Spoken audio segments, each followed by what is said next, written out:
Du coup c'est le jour 5 du Bikini Challenge. Il est 7h15, je pars dans un quart d'heure pour aller à l'école à pied. Parce qu'aujourd'hui aussi, au vu de mon planning, en fait, j'ai cours ce matin et cours très tard ce soir. Donc je vais rester à l'école en fait pour bosser. Du coup j'aurai pas le temps d'aller à la salle de sport parce que je vais finir à 19h30. Donc ça va être journée douce également. Je sais que normalement c'est mieux qu'elle soit espacée, mais cette semaine j'ai vraiment pas le choix. Je viens de terminer mon smoothie bikini. Donc aujourd'hui j'ai mis comme d'habitude un demi-avocat, une banane, une poignée d'épinards, un peu de menthe en plus, du lait de riz, j'ai mis des fraises, un peu de cannelle et un peu de curcuma. Il fait pas très beau aujourd'hui là. Il y a un peu de pluie dehors. C'est pas ouf, mais bon, motivée pour aller à l'université à pied quand même. Voilà, je suis motivée. Donc je vais braver vents et tempêtes. Non, je vais juste prendre un parapluie en fait. Alors, niveau courbature aujourd'hui, ça va beaucoup mieux. Ça va beaucoup mieux, j'en ai encore quelques-unes, mais c'est des douces. C'est des douces, donc voilà.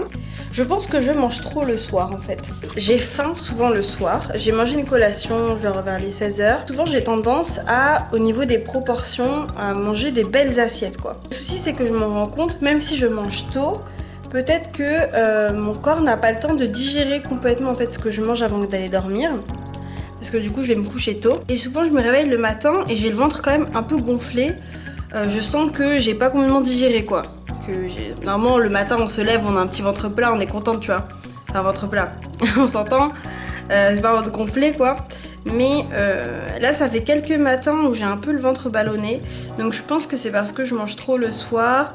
Bon, notamment hier et avant-hier, j'avoue que je me suis fait un petit plaisir à chaque fois. J'avais une envie de porridge, donc je me suis fait un porridge. Et je vais essayer d'éviter, on va voir ce que ça donne. Ce midi, je mange ce que j'ai mangé hier soir sans la tomate. Donc pâte complète avec aubergines et pois chiches. Ah, c'est peut-être les pois chiches aussi. Je sais pas, il faut que je réfléchisse. Ce soir, je vais essayer de manger plus léger et de finir juste par un fruit. Parce que moi, j'ai besoin d'un dessert. C'est vrai que je suis une... J'arrive pas à finir mon repas sans dessert en fait. Sinon j'ai l'impression de l'avoir jamais fini et ça me déprime. Ah oui, je suis notamment étonnée parce que bon là on est que le jour 5. Mais honnêtement, en termes de petit déjeuner, je suis le genre de personne qui a besoin d'un petit déjeuner, d'un bon petit déjeuner. Je mange bien au petit déj, j'aime bien, c'est comment je commence la journée en fait. J'aime bien prendre un bon petit déjeuner, donc souvent ça passe par un porridge et tout, avec des fruits, des noix et tout. Et donc du coup là ça fait 5 jours que je bois un smoothie. Et j'avais très peur. Au départ j'avais très peur parce que je m'étais dit ça va jamais me tenir au ventre. Je vais avoir la dalle à 9h, laisse tomber. Croyez-le ou non, mais pas du tout. Le truc me tient bien. Franchement pour un smoothie c'est dingue. Il me tient vachement bien. On va dire que je commence à avoir un petit creux vers les 11h. Et dans ces cas-là, ce que je fais, c'est que j'ai pris des collations.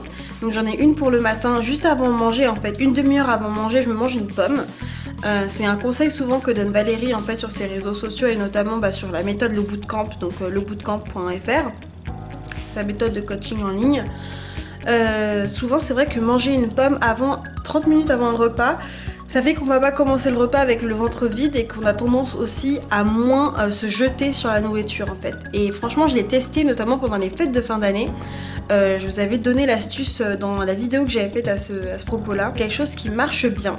Donc du coup j'ai pris une pomme, je prends toujours une pomme maintenant avec moi pour la collation de 11h à peu près. Je la mange que si j'ai faim bien entendu, si j'ai pas faim je ne la mange pas. Pour le 4h à peu près j'ai une autre collation, j'ai pris une orange et quelques amandes. Des collations saines, je pense en tout cas ne pas faire d'erreur quand même là-dessus. Mais c'est vrai que pour revenir à ce smoothie, je suis vraiment étonnamment surprise et puis il est vachement bon en fait. Je me rends compte qu'en même temps il me tient au ventre mais c'est parce qu'il y a plein de choses là-dedans quand même. Il n'y a pas qu'une banane et du lait quoi. D'ailleurs pour celles qui se demandent, on ne sent pas du tout mais pas du tout les épinards dans un smoothie. Donc ça apporte que les bonnes vitamines, que les bonnes choses que l'épinard peut apporter.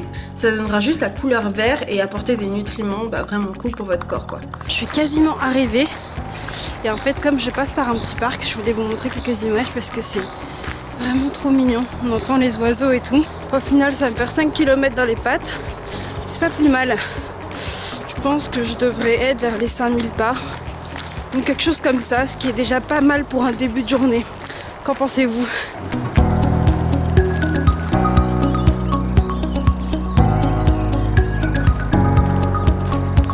Franchement je me rends compte que je pourrais le faire plus souvent. Même si c'est pas complètement venir à pied, au moins faire la moitié, franchement ça le fait quoi.